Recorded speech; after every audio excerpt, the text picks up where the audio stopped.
আমার বুজুর্গণ, এই যে হাফিজে কোরআন, কিয়ামতের দিন একজন হাফিজে কোরআন কিয়ামতের দিন 70 জন মানুষের সুপারিশ করবে।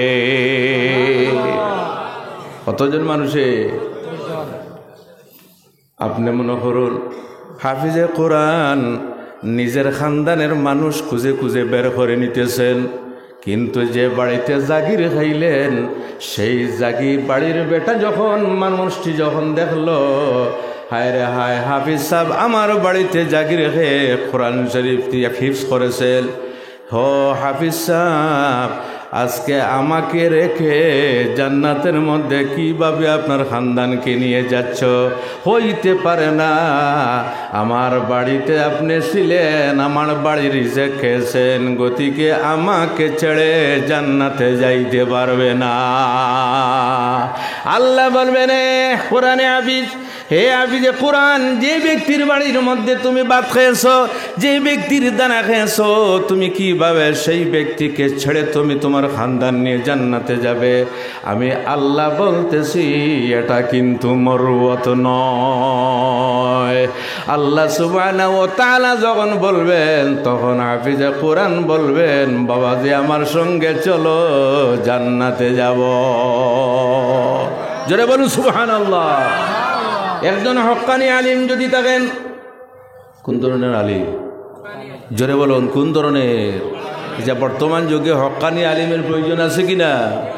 আমার ভাইরা, যেভাবে বর্তমান যুগে ইমাম সাহেবের প্রয়োজন আছে, হক্কানি আলিমের প্রয়োজন আছে, এইভাবে যারা মুয়াজ্জিন তাদের প্রয়োজন আছে, এইভাবে আমার ভাইয়েরা ডাক্তারের প্রয়োজন আছে, ইঞ্জিনিয়ারের প্রয়োজন আছে, এইভাবে ওভারসিয়ারের প্রয়োজন আছে, এইভাবে দারোগার প্রয়োজন আছে, এইভাবে ডিসির প্রয়োজন আছে, এইভাবে এসপির প্রয়োজন আছে, এইভাবে পুলিশের প্রয়োজন আছে, এইভাবে নার্সের প্রয়োজন আছে, এইভাবে প্রত্যেক সেক্টরে কিন্তু আমাদের মানুষের প্রয়োজন আছে, দরকার আছে, আছে কি নাই?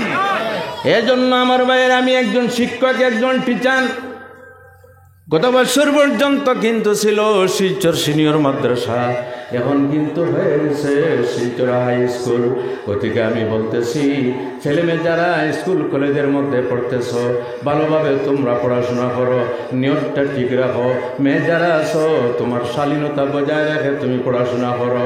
গড়পড়তা হিসাবে দেখতে পাওয়া যায় এই পৃথিবীর মধ্যে মেয়েদের সংখ্যার পাশের হাতটা সবচাইতে বেশি।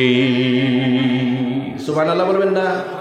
মেয়ের কথা শুনে হয়তো আপনারা বলবেন, আরে পড়াইয়া লাভ নাই, মেট্রিক কোনো রকমে পাশ করো, তারপরে গলার থেকে ফোর্স সুস্কাও।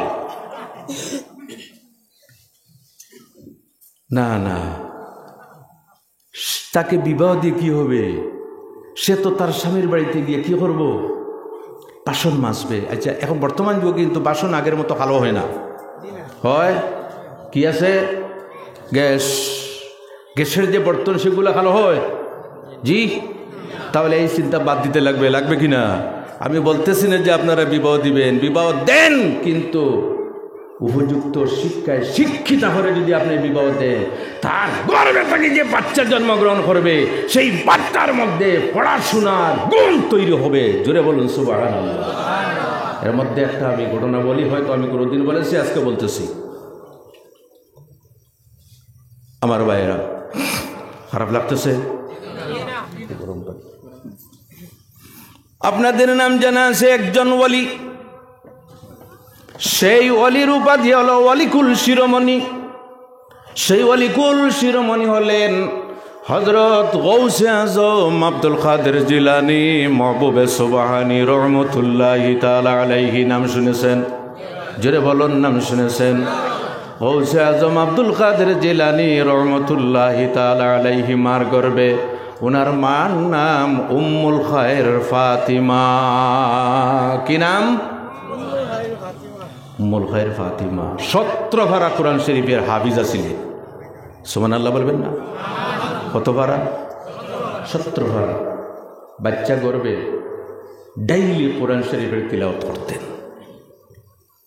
আজকে দেখা যায় আমাদের ছেলে মেয়ে যারা আছে, ছাত্র ছাত্রী যারা আছেন, ছোটবেলায় মসজিদের মধ্যে মাকতবের মধ্যে কোরআন শরীফের তিলাওয়াত শিখলো, কিন্তু কলেজে অ্যাডমিশন গ্রহণ করার পরে আর কোরআন শরীফের তিলাওয়াতের চর্চা নেই, যার জন্য 1 বছরের মধ্যে দেখা যায় কোরআন শরীফের তিলাওয়াত ভুলে যায়। গতিকে আমি আল্লাহর ওয়াস্তে আবদার রাখতেছি, তুমি সায়েন্সে পড়ো, কমার্সে পড়ো, আর্টসে পড়ো, কোনো অসুবিধা নেই, কিন্তু একটা সময় বের করে আল্লাহর কালাম কোরআন শরীফের তিলাওয়াতের চর্চা জারি রাখিও। এমন এক সময় আসবে তোমার অবসর সময়, তখন কোরআন শরীফের তিলাওয়াত তুমি জানো না, ভুলে গিয়েছ, তখন আফসোস করবে আর বলবে, হায় রে, কোরআন শরীফের তিলাওয়াত শিখেছিলাম, এখন কিন্তু কোরআন শরীফের তিলাওয়াত জানি না। হযরত উম্মুল খায়র ফাতিমা রহমতুল্লাহি তাআলা আলাইহা 17 পারা কোরআন শরীফের হাফিজা ছিলেন। গর্বের মধ্যে ওনার বাচ্চা আব্দুল কাদের জিলানী প্রতিদিন তিলাওয়াত করতেন। এইভাবে বাচ্চার জন্মের সময় যখন আসলো, বাচ্চার জন্ম হলো, জন্ম হওয়ার পরে গৌসে আজম আব্দুল কাদের জিলানী জন্মগত আল্লাহর ওলি ছিলেন। সবে বলুন সুবহানাল্লাহ। ওলিউল্লাহর সঙ্গে আপনাদের সম্পর্ক আছে কিনা? প্রকৃত ওলিউল্লাহর সঙ্গে সম্পর্ক রাখবেন। জন্ম হলো হজরতে গৌসে আজম আব্দুল কাদের জিলানীর। সামান্য বড় হওয়ার পরে মা বললেন, বাবা তুমি তো বড় হয়ে গেছো, কিন্তু তোমার বাবার খুব বেশি সম্পদ ছিল না, মাত্র 40টা টাকা আছে। তোমার বাবার উত্তরাধিকার সূত্রে 40টা টাকা আমি পেয়েছি। এই 40 টাকা তোমার পড়ার খরচের জন্য আমি রেখে দিয়েছি। যদি তুমি চাও, তোমার আগ্রহ আছে, তাহলে বগদাদ শরীফে সবচাইতে বড় মাদ্রাসায় তোমাকে আমি পাঠিয়ে দেই, আর ওই 40 টাকা তোমার ভিতরের পকেটে ঢুকাইয়াছিল, এখানে তোমাকে কাবিলার সঙ্গে পাঠিয়ে দিই। সুবহানাল্লাহ। আমরা ছোটবেলায় ইউপিতে পড়েছি। এখন তো আমরা যখন পড়েছি তখন এইভাবে মোবাইলের যুগ ছিল না। পোস্ট অফিসের মাধ্যমে চিঠি পৌঁছত। একটা চিঠি পৌঁছতে 3 মাস 4 মাস সময় লাগতো।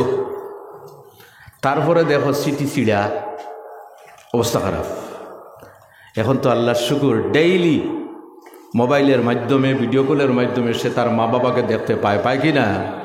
জি, গোটা পৃথিবী তার হাতের মুঠোর ভিতরে এসে গেছে। গতিকে হজরতে গৌসে আজম আব্দুল কাদের জিলানী যখন 8 বছর বা 12 বছরের,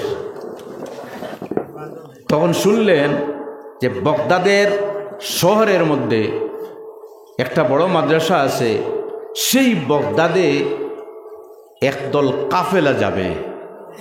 মা বললেন, বাবা ওই কাফেলার সঙ্গে তোমাকে পাঠিয়ে দিই। পকেটের ভিতরে 40 টাকা সেলাই করে মা ওই কাফেলার সঙ্গে পাঠিয়ে দিলেন, আর বললেন, বাবা জীবনে মার একটা কথা কিন্তু তুমি মনে রাখিও। কি? ও বাবা, তোমার মা বড় কষ্ট করে, তোমাকে আমি বড় করেছি। তোমার বাবা ছিলেন একজন আল্লাহর ওলি, 40টা টাকা মাত্র আছে। আমি তোমাকে একটা কথা বলতেছি, এই কথা জীবনে তুমি মন থেকে তুমি ত্যাগ করিও না। ও বাবা, তুমি যে কোনো পরিস্থিতির সম্মুখীন হও না কেন, যে কোনো সিচুয়েশনের সম্মুখীন হও না কেন, কিন্তু জীবনে কোনো সময় মুখ থেকে মিথ্যা কথা বাইর করিও না। কোন কথা? জোরে বলুন, কোন কথা? যে মিথ্যা কাকে বলে জানা আছে? আরবিতে আছে আমাদের আপনার ডেফিনেশন। বাস্তবের বিপরীত যা তা হলো, জোরে বলুন, বাস্তবের বিপরীত যা তা হলো, আর বাস্তবের পক্ষে যা তা হলো সত্য। আমি যদি বলি, আমি রাস্তায় আসতে সময় দেখতে পেলাম একটা গুড়া 4টা বাচ্চা দিয়েছে, এটা বাস্তবের সঙ্গে মিল আছে না বাস্তবের বিপরীত? জি, আচ্ছা, গুড়া বাচ্চা দেয় না গুড়ি বাচ্চা দেয়? জি, এটাই হলো মিথ্যা। ও বাবা, মার কথা কোনোদিন ভুলে যাইও না। আমরা মার কত কথা ভুলে যাই। মা বলেন, ও বাবা, তুমি রাস্তায় যখন বের হবে কোনো বাচ্চার সঙ্গে তুমি ঝগড়া করিও না। ও বাবা, তাড়াতাড়ি তুমি ঘরের ভিতরে চলে এসিও, তোমাকে না দেখলে আমার মন শান্তি হয় না। ও বাবা, কলেজে যাইতেছ, কিন্তু কলেজ ছুটি হওয়ার পরে তুমি অন্য কোনো দিকে যাইও না। মা জননী তোমার মুখমণ্ডল না দেখলে মার শান্তি লাই।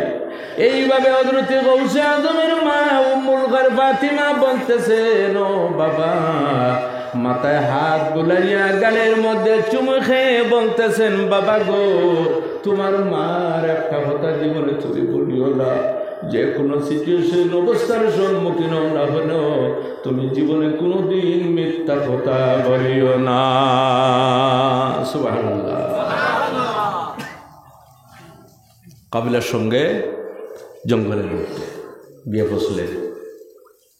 হঠাৎ দেখা গেল জঙ্গলের মধ্যে ডাকাতের দল। কিসের দল? কথা বলি, হঠাৎ মনে পড়ল আপনাদের কোনো আমি মন্দ কথা বলতেছি না। আজ থেকে দীর্ঘ 10-12 বছর আগে এই যে রাস্তা, এটার নাম কি? এই সরসপুর। কি নাম? সরসপুর বাগান। হঠাৎ রাত্রে 3 ঘটিকার সময় দেখি গাছের নিচে কিছু মানুষ, আপনাদের এলাকার নয়, আপনার আল্লাহর ওয়াস্তে খারাপ পাইবেন না।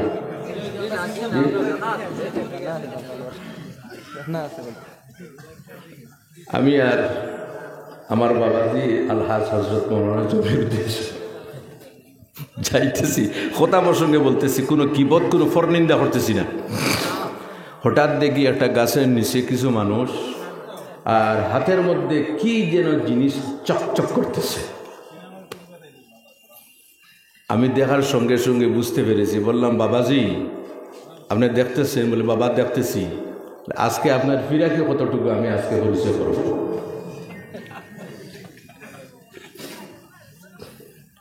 আপনার ফিরাকের কি জোর আছে দেখি। আমি তো ছোট, আপনি তো লম্বা টলবিঘারি মানুষ। ড্রাইভারকে বললাম, যখন ওরা নিকটে আসবে তাড়াতাড়ি গাড়ি বন্ধ করে লাইটটার সুইচ অন করে দিন। গাড়ি যখন ওই জায়গায় পৌঁছার পরে ওরা যখন, এই যে রাত্রের মেহমান, জি এরা বুজুর্গানের রাত, এরার নাম বুজুর্গানের রাত, নিকটে যখন আসলো, ড্রাইভার বাতি জ্বালিয়ে দিল। হঠাৎ দেখার সঙ্গে সঙ্গে তো চমকে উঠল। বলল, হুজুর দীর্ঘ কয়েকদিন থেকে আপনাদের সঙ্গে সাক্ষাৎ হয় না, সালাম কালামও হয় না। আজ মনে মনে ভাবলাম যে আপনাদের সঙ্গে দেখাও হবে, সালাম কালামও হবে। মনে মনে আমি বললাম এবং প্রকাশ্যে বললাম, ভাই জীবনে কোনো দিন রাত 3টার সময় গাড়ি একটাই কোনো মানুষ সালাম কালাম করতে চায় না। এ কিসের সাক্ষাৎ? বেশি বললাম না, মনে মনে ভাবলাম আমরা যদি না হইতাম তাহলে আজকে কি কিয়ামত আসতো তাদের উপর। যাওয়ার সময় বলল যে, হুজুর একটা কথা আপনাদের কাছে, আমাকে তো আপনারা চিনেন, তবে কোনোদিন কোনো ওয়াজের মাহফিলে আমার নামটা উল্লেখ করবেন না। আমি বললাম, নাম তো জানি না, কিন্তু আমি তোমাকে একটা কথা বলতেছি, জীবনে আর এই রাস্তার দিকে অগ্রসর হইও না, ত্যাগ করো, আল্লাহর দরবারে তওবা করো। আল্লাহ যদি চান তাহলে গাছটা কি তোমার রিজিক দিয়ে মালামাল করতে পারে। সুবহানাল্লাহ বলবেন না? যাই হোক, তারপরে শেষ। জঙ্গলের মধ্যে ডাকাতের দল, তার মধ্যে একজন সর্দার আস্তে আস্তে অগ্রসর হয়ে সঙ্গে যে কাফিলা ছিল প্রত্যেকের কাছ থেকে টাকা কড়ি যা ছিল, মাল সামান যা ছিল, সমস্ত লুট করে নিয়ে গেল। যখন তার পার্টির নিকটে গেল, যাওয়ার পরে দেখতে পাইল একটা ছোট্ট বাচ্চা আছে। ওই বাচ্চাকে জিজ্ঞাসা করি তার কাছে কোনো কিছু আছে কিনা। ওই ডাকাতের সর্দার বাচ্চার নিকটে আসলো। বাচ্চাকে, জোরে বলুন, বাচ্চাকে আব্দুল কাদের জিলানী মাহবুবে সুবহানী রহমাতুল্লাহি তাআলা আলাইহি। আমি আপনাদের মজার জন্য ঘটনা বলতেছি না আমার ভাইরা, কোনো কোনো কথার কারণে মানুষের জীবনের গতি পর্যন্ত পরিবর্তন হয়ে যায়। বাচ্চার নিকটে আসলাম, আসার পরে বলতে লাগলো, হে বাচ্চা, তোমার কাছে কোনো টাকা কড়ি আছে কিনা আমি জানতে চাই।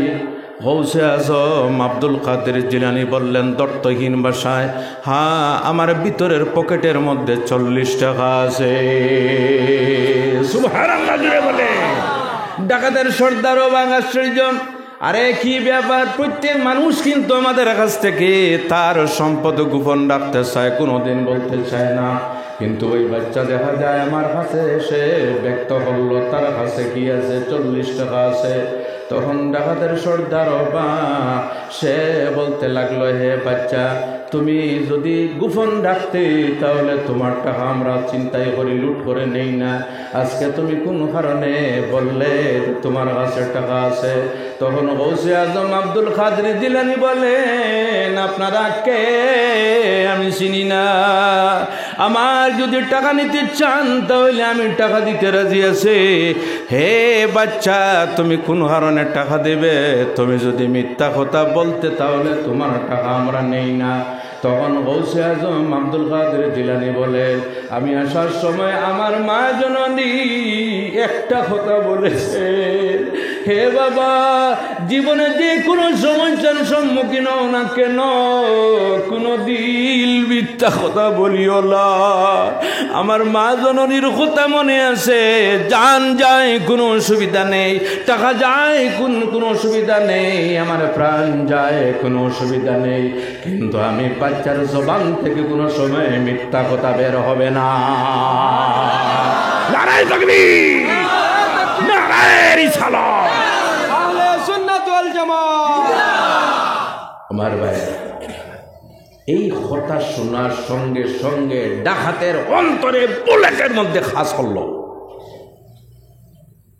অন্তরে আঘাত করল।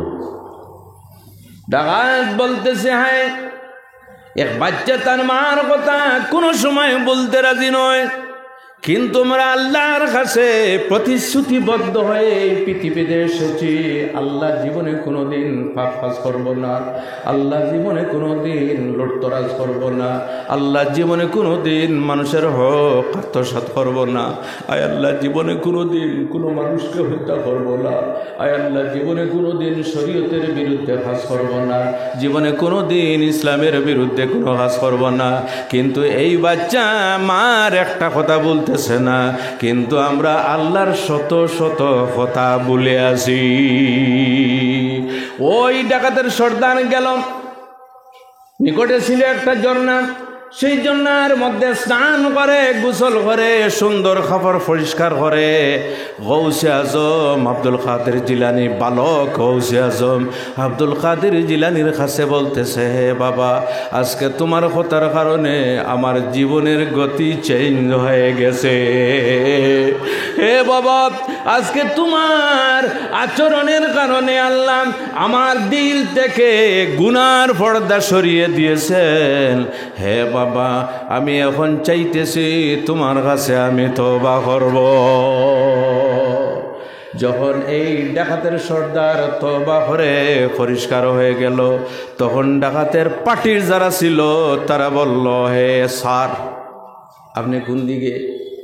বলে, চাচা আপনার জান বাঁচা, আমি এই দিকে।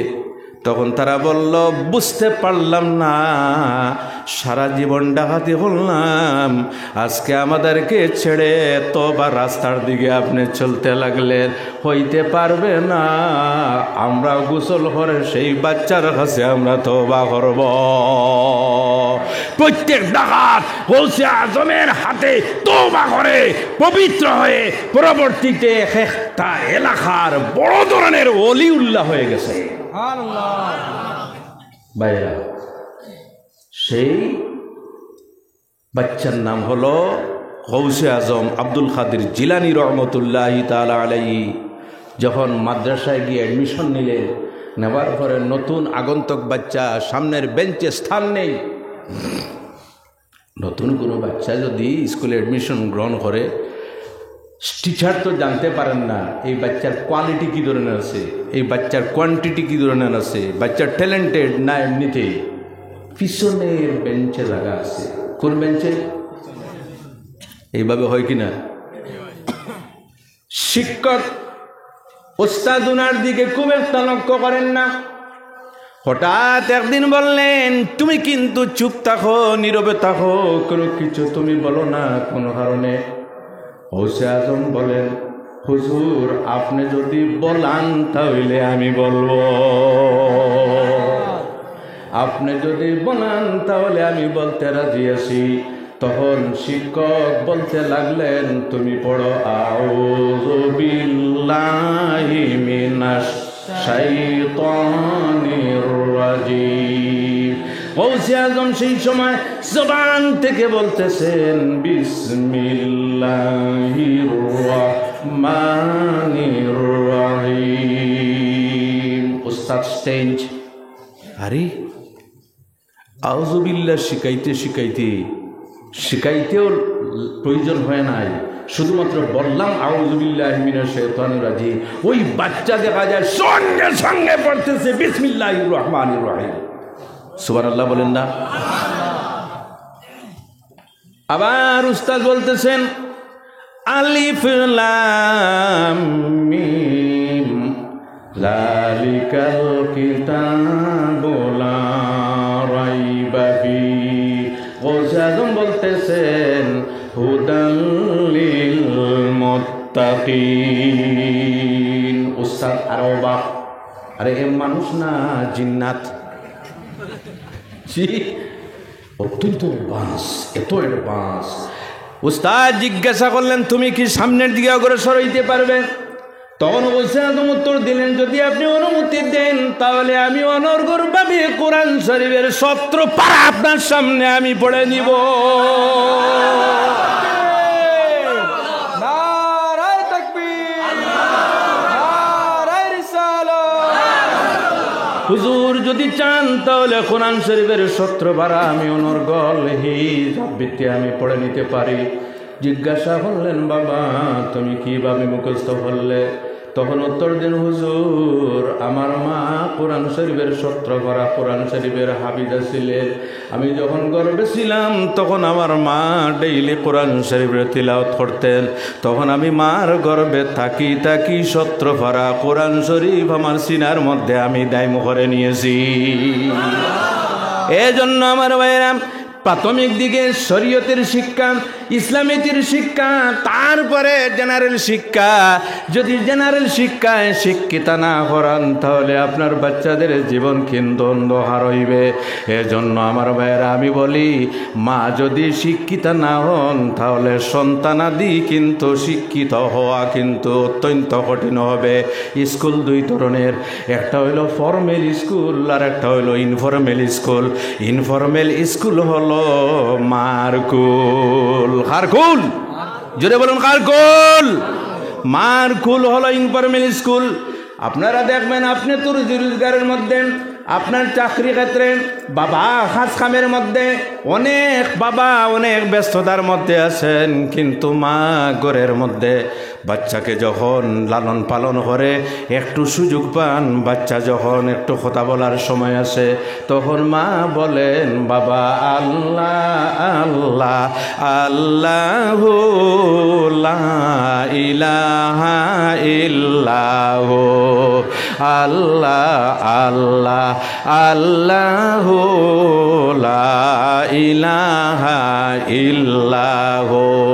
হঠাৎ একদিন দেখবেন আপনার নেতাতি অথবা আপনার ছেলে বলতেছে আল্লাহ আল্লাহ। এইভাবে যদি মা শিক্ষিত থাকেন তাহলে বাচ্চার ছেলে সন্তান মেয়ে সন্তান শিক্ষিত হবে। বিবাহ দেওয়ার পরে এই মেয়ের গর্ভ থেকে যখন সন্তানাদি জন্মগ্রহণ করবে তখন মার কারণে বাচ্চারা শিক্ষিত হবে। হবে কিনা আমার ভাইরা?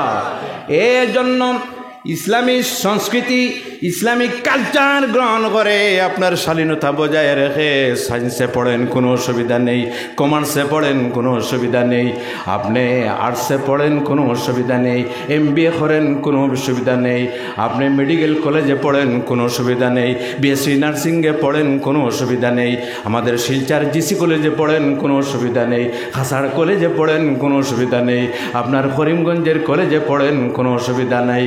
তবে শর্ত হলো প্রাথমিকটা হলো ইসলামিয়াতের শিক্ষা। কোন শিক্ষা? ইসলামিয়াতের শিক্ষা মনে থাকবে আপনাদের? আমি অনেক দূর অগ্রসর হয়ে গেছি, আবার আমি আমার টপিকে আসি। 7:30 থেকে 9:30।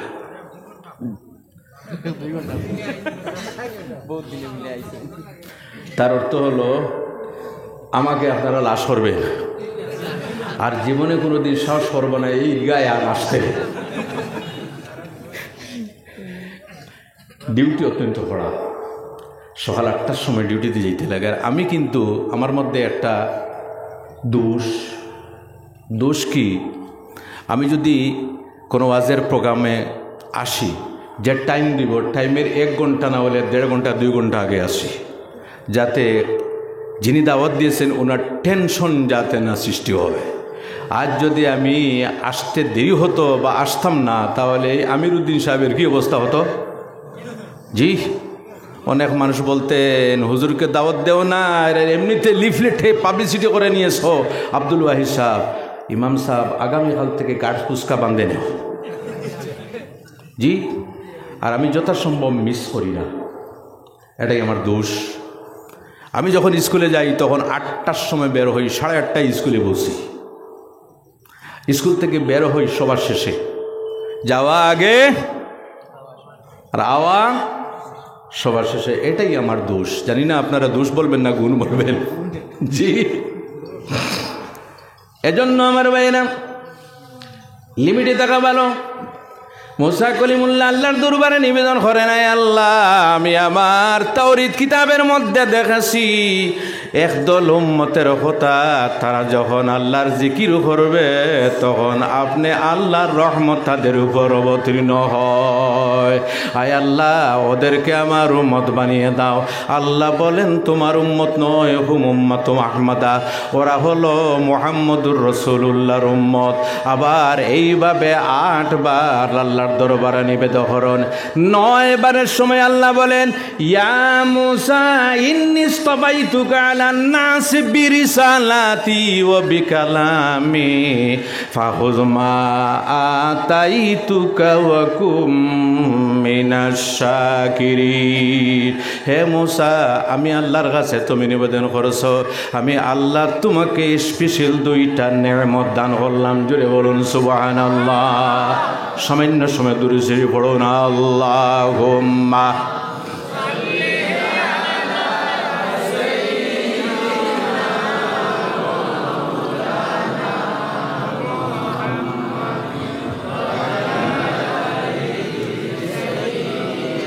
জোরে জোরে আল্লাহুম্মা সাল্লি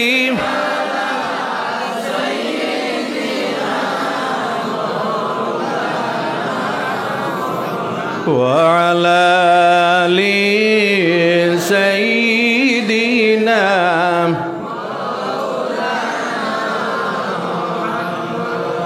আমি স্কুলের পড়ুয়া অথবা মাদ্রাসার পড়ুয়া ছাত্র ছাত্রীদের উদ্দেশ্যে বলতেছি, স্মরণ শক্তি কিন্তু প্রত্যেকের এক সমান নয়। কোনো ছাত্র আছে যখন বই কুলার সঙ্গে সঙ্গে যখন সে দেখে তখন সারমর্ম সমস্ত তার অন্তরে চলে আসে। কোনো ছাত্র আছে বারবার পড়ার পরে মুখস্থ হয়, আর কোনো ছাত্র আছে বারবার পড়ার পরেও কিন্তু তার মুখস্থ হয় না। আছে কিনা? জোরে বলেন আছে কিনা? আমি তাদের সম্বন্ধে বলি, তুমি নিরাশ হইও না, তোমার মনকে দুর্বল করিও না, তোমার সেন্সকে তুমি দুর্বল করিও না। পড়তে তাকিও, পড়তে তাকিও, পড়তে তাকিও। বিচিত্র নয়, আল্লাহ সুবহানাহু ওয়া তাআলা তোমার স্মরণ শক্তিতে জোয়ার সৃষ্টি করে দিবেন। হয়েছে এই ব্যাপারে ঘটনা। মুক্তসরুল মানি একটি কিতাব আছে, বালাগতের কিতাব। যারা উলামায়ে কেরাম ওনারা বুঝবেন, আপনারা হয়তো নাম শুনেছেন মুক্তসরুল মানি। ওই মুক্তসরুল মানি কিতাবের রাইটার হলেন আল্লামা সাদউদ্দিন তাফতাজানী রহমতুল্লাহি তাআলা আলাইহি। কি নাম? সাদউদ্দিন তাফতাজানী রহমতুল্লাহি তাআলা আলাইহি। এই কিতাব আমি পড়াইতাম। এখন কিন্তু অ্যারাবিক একটা সাবজেক্ট, আর দিরাসাতুল আরবিয়া পার্ট 1 পার্ট 2 আর জেনারেল সাবজেক্ট পড়ায়। সরকার মনে করেছিল এদের আরবি জ্ঞান ছাড়া কোনো কিছু নেই, কিন্তু জানা নেই সিনিয়র মাদ্রাসায় যারা আরবি পড়ান তারা শুধুমাত্র আরবিতে দক্ষ নয়, ওরা ইংরেজি, সায়েন্স, ইবিএস এবং বেঙ্গলি পর্যন্ত পড়াইতেছে। সুবহানাল্লাহ বলবেন না? যাই হোক, সাদউদ্দিন তাফতাজানি রহমতুল্লাহি তাআলা আলাইহির স্মরণ শক্তি এত দুর্বল ছিল, প্রত্যেক দিন ঘরের মধ্যে আসিয়া আল্লাহর দরবারে ক্রন্দন করতেন। তাহাজ্জুদের নামাজ পড়েন, আল্লাহর দরবারে ক্রন্দন করতেন, আয় আল্লাহ, মাদ্রাসায় যখন যাই, উস্তাদের সম্মুখে যখন যাই, তখন লজ্জাবোধ করি। প্রত্যেক আমাকে বলে তোর স্মরণ শক্তি নেই। আয় আল্লাহ, আমার স্মরণ শক্তি কিভাবে বাড়বে? আয় আল্লাহ, আমার স্মরণ শক্তি কিভাবে বাড়বে? ইয়া রাসূলুল্লাহ, আমার স্মরণ শক্তি কিভাবে বাড়বে? আল্লাহ নবীর কাছে সাহায্য প্রার্থনা করতেন। জানিয়া রাখিও আমার ভাইয়েরা, আমরা যে পড়ি মুহাম্মাদিয়া রাসূলুল্লাহ, মুহাম্মাদিয়া রাসূলুল্লাহ, শফাআত कीजिए लिल्लाह मुहम्मदिया रसूलल्लाह, अरजुले मुहम्मदिया रसूलल्लाह, मुहम्मदिया रसूलल्लाह, शफाअत कीजिए लिल्लाह मुहम्मदिया रसूलल्लाह, मुहम्मदिया रसूलल्लाह सल्लल्लाहु अलैहि वसल्लम। আপনার কাছে আমরা চাইতেছি কিয়ামতের দিন আমাদের জন্য আপনি শাফাআত করিও। আচ্ছা, রাসূলুল্লাহকে খুদা মানিয়া না রসুল মানিয়া? জোরে বলুন, রাসূলুল্লাহকে খুদা মানিয়া না রসুল মানিয়া? আল্লাহর দেওয়া শক্তিশালী রসুল মানিয়া রাসূলুল্লাহর কাছে যদি চাওয়া হয় তাহলে এটা শিরক নয়, বেদাত নয়, নাজায়েজ নয়, হারাম নয়, জায়েজ আছে। নারে তাকবীর, নারে তাকবীর, নারে রিসালাত, আশিকে রাসূলুল্লাহ, মুহাব্বতে রাসূলুল্লাহ। হযরত সাদউদ্দিন তাফতাজানি প্রত্যেক দিন রাত্রে ক্রন্দন করতেন। গতিকে ছাত্রছাত্রী যারা আছে, স্মরণ শক্তি দুর্বল থাকলে নিরাশ হইও না, আল্লাহর দরবারে ক্রন্দন করিও। এইভাবে ক্রন্দন করেন। হঠাৎ তাহাজ্জুদের আগে নামাজ পড়েন নাই, হঠাৎ শুনতে পান ঘরের মধ্যে এসে দরজায় আওয়াজ দিতেছে, হে সাদউদ্দিন তাফতাজানি বের হও। আচ্ছা, এইভাবে রাত 3টার সময় আসে যদি কোনো মানুষ দরজায় লক করে তাহলে আমরা বের হব? জি, অসম্ভব। কি জানি ডাকাত হইতে পারে, বর্তমান যুগটা তো ভালো নয়। সাদউদ্দিন তাফতাজানি, তুমি ঘর থেকে বের হও। 3 নম্বর বার যখন ডাক শুনলেন, সাদউদ্দিন তাফতাজানি রহমতুল্লাহি তাআলা আলাইহি ঘর থেকে বের হলেন। বের হওয়ার পরে দেখলেন 2 জন বুজুর্গ। এক বুজুর্গকে দেখতে পূর্ণিমার চন্দ্রের মতো লাগতেছে, আরেকজন বুজুর্গ রাসূলুল্লাহ থেকে সামান্য ছোট, কিন্তু উনাকেও দেখতে পূর্ণিমার চন্দ্রের মতো লাগে। যখন নিকটে আসলেন, আসার পরে বলতে লাগলেন, হে সাদউদ্দিন তাফতাজানি, তুমি আমাকে পরিচয় পাও নাই, আমি হলাম তোমার নবী মুহাম্মদুর রাসূলুল্লাহ। আমার সঙ্গে যিনি আছেন উনি হলেন আমার দামাদ এবং আমার আশিক, পরবর্তীতে যিনি 4র্থ খলিফা হবেন তিনি হলেন হযরত আলী রাদিয়াল্লাহু তাআলা আনহু। হে সাদউদ্দিন তাফতাজানি, তোমার মুখটা তুমি খুলো। সাদউদ্দিন তাফতাজানি দেখার সঙ্গে সঙ্গে আল্লাহর হাবিবের চেহারা মুবারক।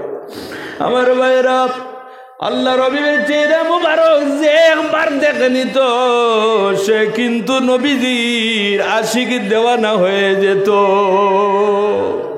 সাদউদ্দিন তাফতাজানি দেখার সঙ্গে সঙ্গে রাসূলুল্লাহর কদম মোবারকে চুমি খেয়ে বললেন, ইয়া রাসূলুল্লাহ, আমি গরিব, আমি দুঃখী, আমার স্মরণ শক্তি দুর্বল, আজকে আমি গুনাহগারের ঘরের মধ্যে আসলেন, ইয়া রাসূলুল্লাহ, আমি আমার কি নির্দেশ আছে? আল্লাহর হাবিব বলেন, সাদউদ্দিন তোমার মুখমণ্ডল খুলো। যখন নবীজির খেদমতে মুখমণ্ডল খুললেন, মুখ খুললেন, তখন আল্লাহর হাবিব সাদউদ্দিন তাফতাজানির মুখের মধ্যে 3 বার থুতু নিক্ষেপ করলেন। কি নিক্ষেপ করলেন? থুতু মোবারক।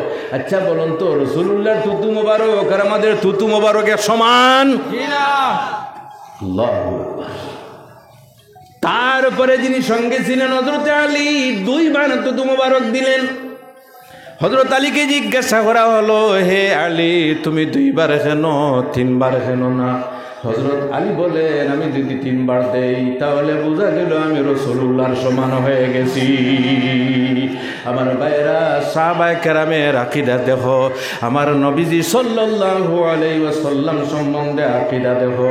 আমার ভাইরা, যদি কোনো মানুষ বলে রাসূলুল্লাহ আমার ভাইয়ের মতো, রাসূলুল্লাহ আমার গ্রামের পঞ্চায়েতের মতো, রাসূলুল্লাহ আমার বড় ভাইয়ের মতো, তাহলে আপনি নিজে চিন্তা করো এই ব্যক্তির ঈমান কি পরিমাণ দুর্বল। ঠিক কিনা আমার ভাইরা? আমরা বলি রাসূলুল্লাহ না মায়ের মতো, রাসূলুল্লাহ না বাবার মতো, রাসূলুল্লাহ না দাদার মতো, রাসূলুল্লাহ আল্লাহর রাসূল হিসাবে আমরা মানি। এই দুনিয়াতে আল্লাহ মানব রূপে পাঠিয়েছেন, কিন্তু রাসূলুল্লাহ আমাদের মতো নয়, যদিও মানুষের মতো কিন্তু আমাদের মতো নয়। ঠিক কিনা আমার ভাইরা? আচ্ছা, আমাদের পেশাব কোনো মানুষ পান করবে? জি।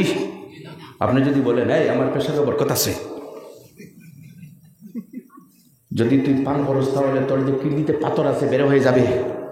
আমার মনে হয় এমন দেওয়া দেবে, তার কিডনিতে পাথর যদি তাকে 10টা বের করে ফেলবো। একটা ঘটনা বলি আমার ভাইয়েরা, আল্লাহ নবী আলাইহিস সালামের একজন খাদিমা ছিল। খেয়েছিলা? জোরে বলুন, খেয়েছিলা?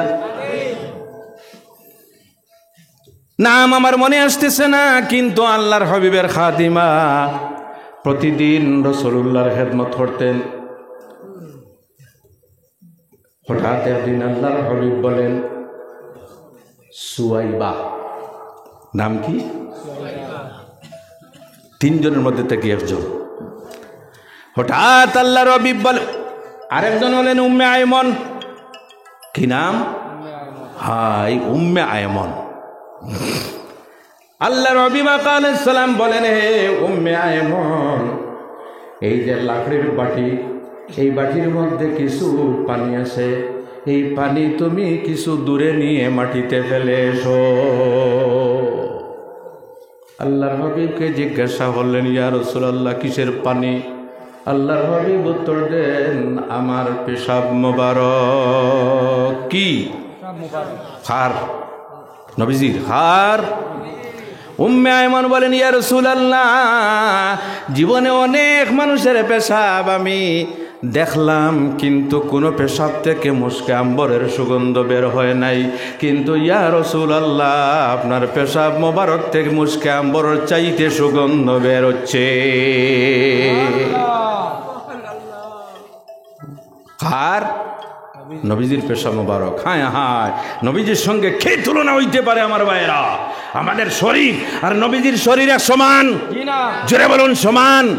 আমাদের গাম আর নবীজির গাম এক সমান? নবীজির বগল মোবারকের দিকে দেখলে নূর বাইর হতো, আর আমাদের বগল যদি উঠাই তাহলে আফ্রিকার জঙ্গল। কি কি বলুন তো, আফ্রিকার জঙ্গল? আউযুবিল্লাহ। আপনারা খারাপ পাও, কোনো অসুবিধা নেই। ইয়া রাসূলুল্লাহ, তার থেকে মুশকে আম্বরের চাইতে সুগন্ধ বাইর হইতেছে। আল্লাহর হাবিব বলেন, আমি তোমাকে যা নির্দেশ দিলাম তুমি সেই নির্দেশটা পালন করো। হজরতে উম্মে আয়মন বাটি নিয়ে সামান্য দূরে গেলেন। আল্লাহর হাবিবের ঘর মোবারকের দিকে দেখতেছেন, বাটির দিকে দেখতেছেন, আর মনে মনে চিন্তা করতেছেন, হায় উম্মে আয়মন, জীবনে কোনো দিন এইভাবে সুযোগ আর আসবে না। সুবহানাল্লাহ বলেন। হে উম্মে আয়মন নিজেকে সম্বোধন করে বলতেছেন, হে উম্মে আয়মন, জীবনে কোনো দিন আর এইভাবে সুযোগ আসবে না। আমি কিন্তু আজকে নিয়ত করে নিয়েছি, আমি মাটিতেও পালাইব না, বাতাসেও উড়াইব না, গর্তেও পালাইব না, আমি আমার পেটের মধ্যে রাসূলুল্লাহর পেশার মোবারক আমি ঢুকিয়ে দেব। আল্লাহর হাবিবের পেশাব পান করে ফেললেন। আল্লাহু আকবার।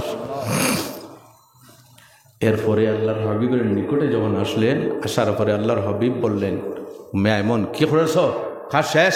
ইয়া রাসূলুল্লাহ শেষ। কি করেছ?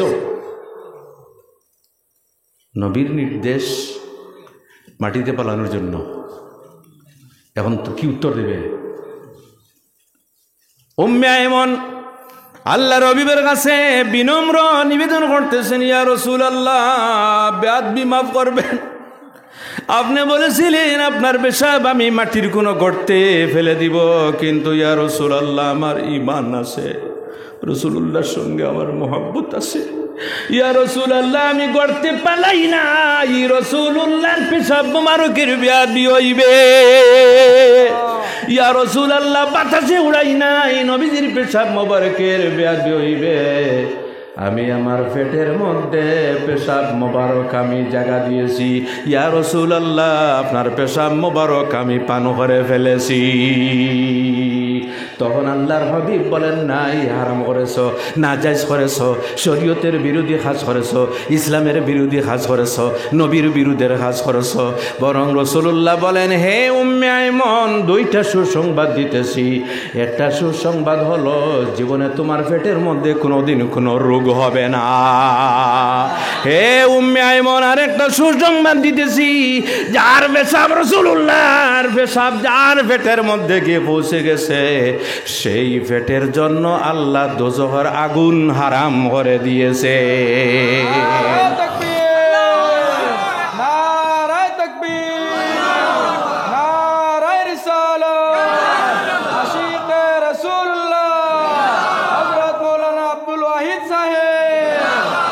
সম্মানিত হাজিরিন,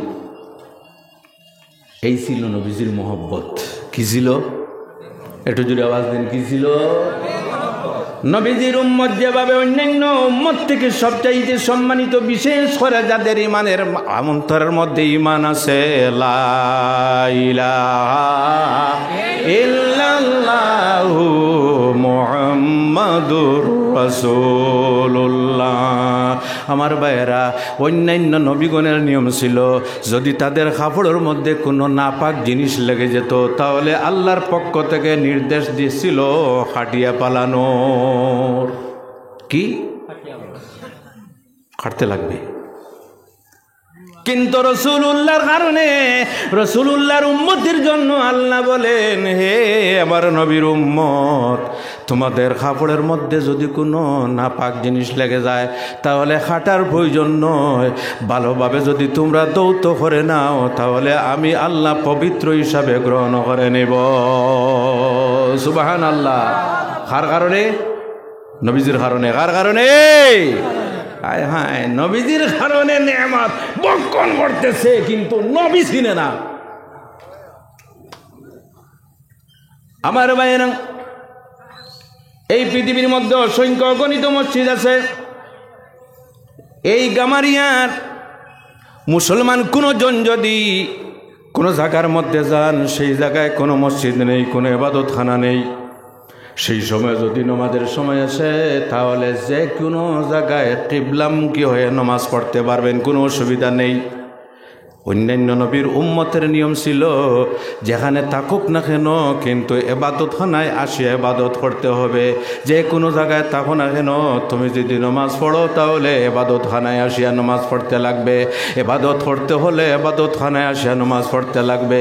কিন্তু রাসূলুল্লাহ জন্মগ্রহণের পরে আল্লাহ সুবহানাহু ওয়া তাআলা একটা স্পেশাল উপহার উম্মতের জন্য আল্লাহ দান করে দিয়েছেন। আল্লাহ সুবহানাহু ওয়া তাআলা বলেন, ওয়া জুইলাত লিয়াল আরদু মাসজিদান ওয়া তুহুরা। হে আমার নবীর উম্মত, আমি আল্লাহ গোটা পৃথিবীর জমিন তোমাদের জন্য মসজিদ বানিয়ে দিয়েছি। যদি কেউ শিলচর যায় আর এমন কোনো জায়গায় গিয়ে বুঝে যে জায়গায় কোনো মসজিদ নেই, সেখানে নিরাপদ যদি কোনো জায়গা থাকে সেই জায়গায় কিবলামি কইয়া যদি নামাজ পড়ে তাহলে তার নামাজ কবুল হবে। এইভাবে আমাদের জন্য গোটা পৃথিবীর জমিন আল্লাহ মসজিদ বানিয়ে দিয়েছেন। আর এই মসজিদের সম্মান এত বেশি আমার ভাইয়েরা, আল্লাহ সুবহানাহু ওয়া তাআলার হাবিব বলেন, মান বানা লিল্লাহি মসজিদান বানাল্লাহু লাহু বাইতান ফিল জান্নাহ।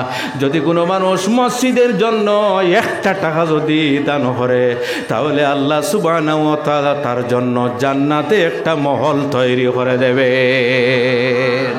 কি সওয়াব! আল্লাহু আকবার। অনেক মানুষ আছে দান করিয়া সওয়াব পায়, আর অনেক মানুষ আছে দান না করিয়াও সওয়াব পায়। বলবো না অন্য কোনো দিন? দান করিয়া সওয়াবের কথা তো আপনি শুনলেন, কিন্তু দান না করিয়া সওয়াব আছে? আমার ভাইরা বলে দেই, একজন মানুষ আছে 5,000 টাকা, 1,000 টাকা, 500 টাকা অথবা 200 টাকা, 100 টাকা মসজিদের জন্য দান করলো।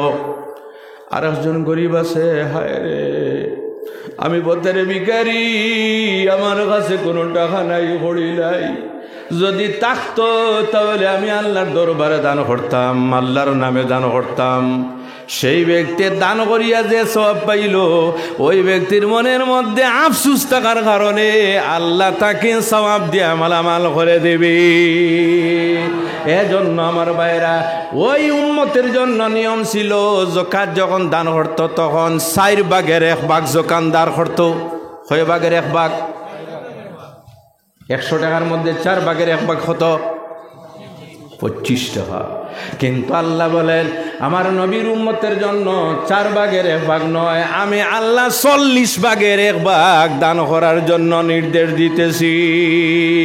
গতিকে রাসূলুল্লাহর উম্মতের জন্য 40 ভাগের 1 ভাগ, আর বনি ইসরাইলদের জন্য 4 ভাগের 1 ভাগ। আল্লাহর কি দয়া কি মায়া উম্মতে মুহাম্মদের জন্য। কিন্তু সেই উম্মতে মুহাম্মদে তার নবীর মর্যাদা জানলো না, সেই উম্মতে মুহাম্মদে নবীর সম্মান জানলো না। একটা ঘটনা বলে আমি আপনাদের কাছ থেকে আমি আস্তে আস্তে বিদায় নিব। আমার ভাইয়েরা, মুসা কলিমুল্লাহর যুগে বুস্তানুল আরিফিন কিতাবের মধ্যে লিখেছেন, হযরত মুসা কলিমুল্লাহর যুগে 40 বছরের একজন নাফরমান ছিল। কত বছরের? 40 বছর। 200 বছরের। কত বছরের? 200। কানা আসাল্লাহা মিয়াতাই সানাতিন। সেই ব্যক্তি 200 বছর পর্যন্ত আল্লাহর নাফরমানি করল। সমস্ত দুনিয়ার মানুষ জেনে নিল যে ওই ব্যক্তি আল্লাহর নাফরমান। মারা গেল। মারা যাওয়ার পরে মুসা কলিমুল্লাহর ইঙ্গিত অনুসারে সেই ব্যক্তিকে দফন না করিয়া আবর্জনার স্তূপের উপর রেখে দিল সমাজের মানুষ। কোথায়? আবর্জনা আছে না আপনাদের রাস্তাঘাটে? এই আবর্জনার স্তূপের উপর মানুষ শান্তি না ফরমান কবরস্থ করার দরকার নেই। 200 বছর পর্যন্ত সেই ব্যক্তি না ফরমানি করেছে, আমরা দফন করব না, কাফন পিন্ধাইব না, গোসল দেব না। কিন্তু একদিন পরে মুসা কলিমুল্লাহর কাছে আল্লাহ নির্দেশ আসলো, হে মুসা, আমার বান্দাকে আবর্জনার স্তূপ থেকে তুমি সরে নিয়ে আসো, তাকে গোসল দেও, কাফন পরিধান করাও এবং নমাজ পড়ে সেই ব্যক্তিকে আপনি দফন করো। ঘটনার লাস্ট অংশটি আপনার শোনো।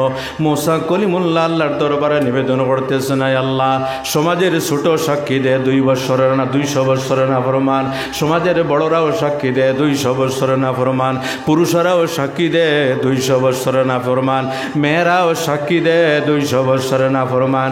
আয় আল্লাহ, কিভাবে সেই ব্যক্তির জন্য এই নির্দেশ আসলো? আল্লাহ সুবহানাহু ওয়া তাআলা বলেন, হে মূসা, আপনার কিন্তু জানা নেই আমার বন্দার একটা হাত।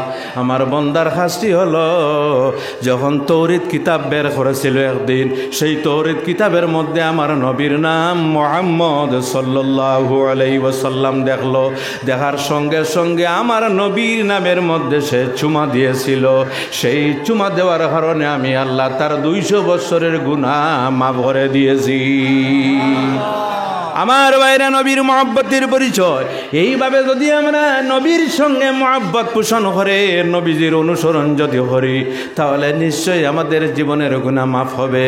আমরা যদি জীবনে যদি প্রতিষ্ঠিত হইতে চাই, তাহলে আমার ভাইরা কয়েকটা কথা আমি বলবো, বর্তমান সিচুয়েশনের উপর নির্ভর করে বলতেছি।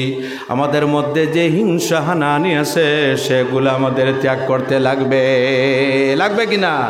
আল্লাহ বলেন, কুনতুম খায়রা উম্মাতিন উখরিজাত লিন-নাস তা'মুরুনা বিল মা'রুফি ওয়া তানহাউনা আনিল মুনকার ওয়া তু'মিনুনা বিল্লাহ। হে উম্মতে মুহাম্মদে, তোমাদের মধ্যে 3টা কাজ অত্যন্ত ভালো। এই 3টা কাজের মধ্যে একটা কাজ হলো তা'মুরুনা বিল মা'রুফ, ভালো কাজের নির্দেশ দাও, ওয়া তানহাউনা আনিল মুনকার, এবং মন্দ কাজ থেকে তোমরা বিরত রাখো, ওয়া তু'মিনুনা বিল্লাহ। তারপরে সবচেয়ে বড় বিষয়টি হলো তোমাদের অন্তরের মধ্যে আল্লাহর ঈমান আছে। কি আছে? ঈমানের জন্য আল্লাহর ঘোষণা, আমরা ভালো উম্মত। গতিকে ভালো উম্মত হয়ে কবর পর্যন্ত পৌঁছতে চাই। জোরে বলুন, পৌঁছতে চাই। ভালো উম্মত হয়ে, উত্তম উম্মত হয়ে কবর পর্যন্ত পৌঁছতে চাই। তাহলে কিভাবে? সুদ হইয়া, জি, ঘুষ খাইয়া, মদ খাইয়া, জিনা করিয়া, ব্যভিচার করিয়া, অন্যের হক আত্মসাৎ করিয়া। আপনারা খামোশ, বাপ খারাপ।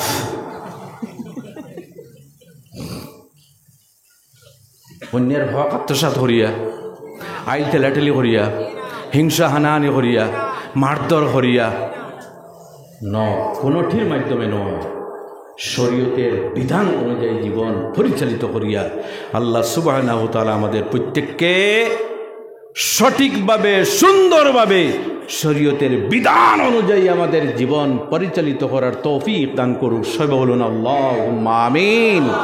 আমি আর লম্বা করতেছি না, এই বলিয়া আপনাদেরকে অনেক কষ্ট দিলাম। যদি আমার কথার মাধ্যমে আপনারা কষ্ট পান, আমার ব্যবহারের মাধ্যমে যদি কষ্ট পান, তাহলে আল্লাহর ওয়াস্তে মাফ করে দেবেন। আর যদি বলেন না মাফ করবো না, কোনো পরোয়া নাই। চলুন আমরা মহব্বতের সাথে আল্লাহর হাবিব আলাইহিস সালামের শানে আমরা মিলাদ শরীফে উপহার পেশ করি।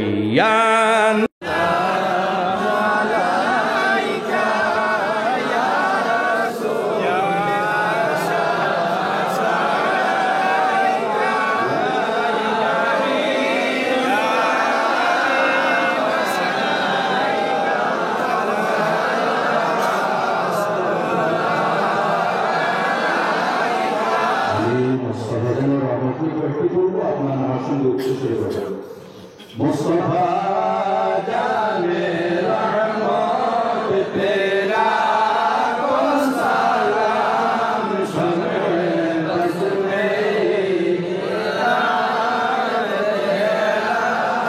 কোন সালাম মুস্তাফা জানে রহমত তেরা কোন সালাম শুনে বসনে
बरगुज़िदा नबी पर अपने मुदा मोहम्मद या रसूल अल्लाह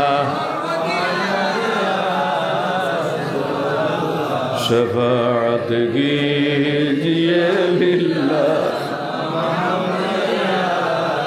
मुहम्मद या रसूल अल्लाह शफाअत कीजिए लिल्लाह